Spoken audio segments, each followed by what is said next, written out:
दुलाराय बर' फरायसा आफादा आसाम नाङै मोनसे हाबाफारि जोङो दिनै बेखेवदों। बे हाबाफारियानो जाहैबाय जोंनि आदब आरो गुन गोनां सोलोंथाइ मावथांखिनिनो बेयो मोनसे हाबाफारि। बे थांखिया जाहैबाय आंनि बिमा राव आंनि सोलोंथाइ।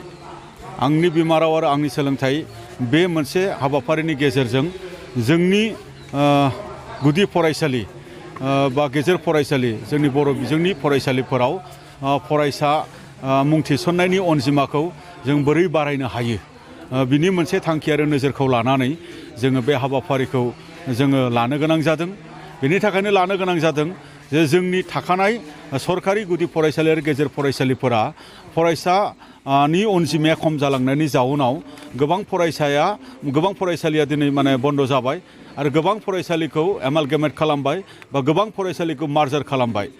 जाउनाव दिनै मा जाबाय जोंनि फरायसालिनि जि अनजिमा माखासे गोमालांबाय माखासे थैलांबाय बेबायदि मोनसे जागासिनो दङ। आरो गोबां बेबायदि फरायसालिफोर दंबावो जे नैबे सेसनाव जोङो स्टुडेन्ट एनरलमेन्टखौ जुदि एडमिसननि मोनसे प्रसेसखौ जों जुदि बारायनानै जोंनि फरायसाफोरनि अनजिमाखौ जों जुदि बारायनो हायाब्ला फैगोन बोसोराव गोबां बेबायदि बर' बिजोंनि फरायसालि हयथ' थैनो हागौ। दा बियो दाजाथों जोङो बेखौ जोङो लुबैया। मानो होनबा गंसे फरायसालि थैनाय लोगो लोगो बेवहाय गोबां रोखोमनि न'खर थायो गामियाव। बै गोबां रोखोमनि न'खरा गोजान जायगा थांनो गोनां जागोन बा गोबां न'खरहा रां रुफा गैया बेबायदि प्राइभेट माखासे बर' मिडियामाव फोरोंनो थाखाय बा प्राइभेट गुबुन मिडियामाव फोरोंनो थाखाय बेफोरबायदि माखासे जेंना। आरो बे बर' मिडियाम फरायसालिफोरा थैलाङोब्ला एलपिआ थैयोब्ला एमइआव सोर फरायगोन? एमइआ थैयो बा गोजौआव थैयोबा सेकेन्डारि कलेजाव सोर फरायगोन? थाङै थुङै बियो कलेजनि इलेक्टिभ आरो कलेजनि मेजर साबजेक्ट बा मास्टार्सनि जिखिनि मास्टार डिग्रि फरायनाय बेफोरावबो बियो हेम्पार जाहैजोबगोन। दा बेखायनो जोङो फाउन्डेसनाव दिनै गुन अरनो नागिरदों जे जोंनि फरायसाफोरनि जे अनजिमा खमायनो नागिरनाय बेखौ जोङो बारायथारनांगोन।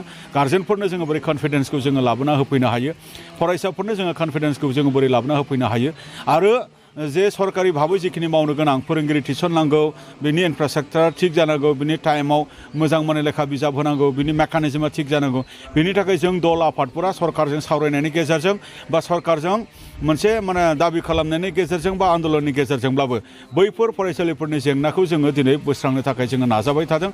आरो बे जेंनाखौ सरकारा जों रायजो राजाया जों बिमा बिफाया गार्जेना फरायसाया जुदि खौसेयै जों जुदि बाथ्राखौ बुंलांबाय थायोबा गाबोन समफोर बे फरायसालिनि जेंनाखौ बोस्रांनो थाखाय बाध्य जागोन।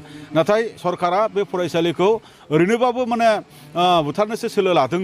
आरो बेवहायनो जोंनि गार्जेनाबो अबहेलायै जुदि फरायसाफोरखौ जुदि हराब्ला सरकारनि थाखाय बेयो हयथ' एडभान्टेज जानो हागौ। बेखौ जों होनो हाया। दा बेखायनो सरकारा गाबोन जुदि थिसननायनि सिगां जोङो दिनै जोंनि बिथाखौ जोङो थिग खालामनांगोन, जोंनि सांग्रांथि जानांगौखौ जोङो थिग खालामनांगोन। बेखिनि बाथ्राफोरखौनो जोङो दिनै बे हाबाफारिनि गेजेरजों जोङो मावनो नागिरदों। बेजों आनसलिक लेभेलनि मोनसे जोङो केम्पेइन बा मबिलाइजेसन जोङो टिम दानाय जागोन आनसलिक लेभेलाव। जे आनसलिक लेभेलाव जोंनि बर' थुनलाइ आफादनि बिबानगिरि बिथांमोन, जोंनि गुदि बर' फोरोंगिरि गौथुमनि बिबानगिरि बिथांमोन, दुलाराय बर' फरायसा आफादनि बिबानगिरि बिथांमोन आरो जोंनि रिटायार्ड फोरोंगिरि बिथांमोन बा एक्जिस्टिं माखासे फोरोंगिरि बा फरायसाफोरनि गार्जेन बिथांमोनखौ लानानै बे कमिटिया जागोन।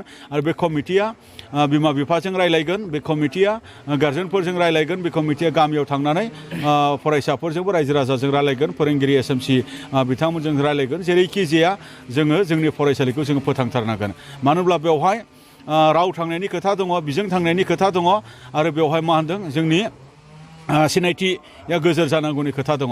दिनै बर' रावा नोङो 8 सिडुलाव हाबबाय, बर' रावा आसामनि लोगो सरकारि राव जाबाय। बर' रावखौ जोङो दिनै रिसार्च खालामसै, पिएइचडि खालामबाय, मास्टार्स फरायबाय आरो बर' रावजों जोङो दिनै साहित्य एकाडेमि बान्था मोननो हाबाय। दा बेखायनो जोङो बेबायदि मोनसे मर्यादा थानाय जिखिनि मोनसे रावनि गुदि फरायसालि बेखौ जोङो माब्लाबाबो जोङो थैहोनो हाया। नाथाय जोङो बेखौ आन्दोलनजों जोङो हानाय नङा।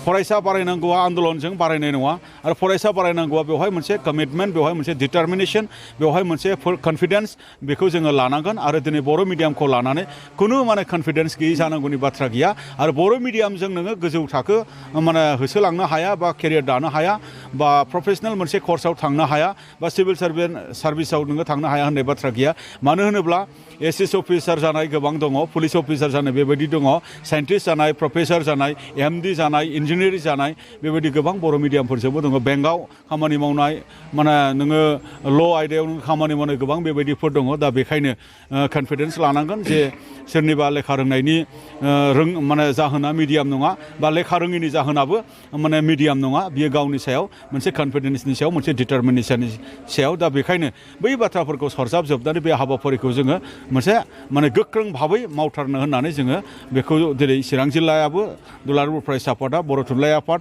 आरो गुदि फोरोंगिरि गौथुमनि मददजों बे हाबाफारिखौ बेंटल जुनियर कलेजाव दिनै लादों गोजोन्थों बे गभार्नमेन्ट गुदि फरायसालिफोराव फरायसा जोबलांनायनि दायखौ सोरखौ होनो सानो बेवहाय थोंजोङै माने बुंनो थाङोब्ला सरकारहाबो दङ बेवहाय माने फोरोंगिरि गैयैनि थाखाय माने गार्जेनफोरा मोनसे कनफिडेन्सआ गोमादों इनफ्रास्ट्राक्चार गैयैनि थाखाय कनफिडेन्सआ गोमादों आरो बेवहाय मा होनदों फरा बिजाबा नांगौ समफ्राव माने बेवहाय माने सौफैया बेनि थाखाय कनफिडेन्सआ गोमादों आरो फोरोंगिरिफोरखौ नट अनलि इन माने टिचिं बेखौ गुबुन गुबुन खामानिफ्रावबो एंगेज खालामनायनि जाउनाव गोबां माने क्लासा एबसेन्ट जायो बिनि सायाव माने कनफिडेन्सआ गोमादों आरो गार्जेनफोरनियावबो गैया नङा एसे दङ जोङो सरकारखौल' थोंजोङै जोङो बुंनो नागिराखै जोंनि सायावबो रायजो राजानि सायावबो एसे एवारनेस बियो थानांगोन जे जोङो जे मिडियामखौ लानानै खुनु गोथो जानो नाङा बर' मिडियामजों हायो बर' मिडियामजों जायो नैबेबायदि मोनसे कनफिडेन्सखौ लानानै जोङो आवगायलाङोब्ला जोङो जागोन दा बेवहाय गैया नङा सरकारहाबो बेवहाय माने गैया एसे दाय दङ सरकारा बेखौ एडमिट खालामनांगोन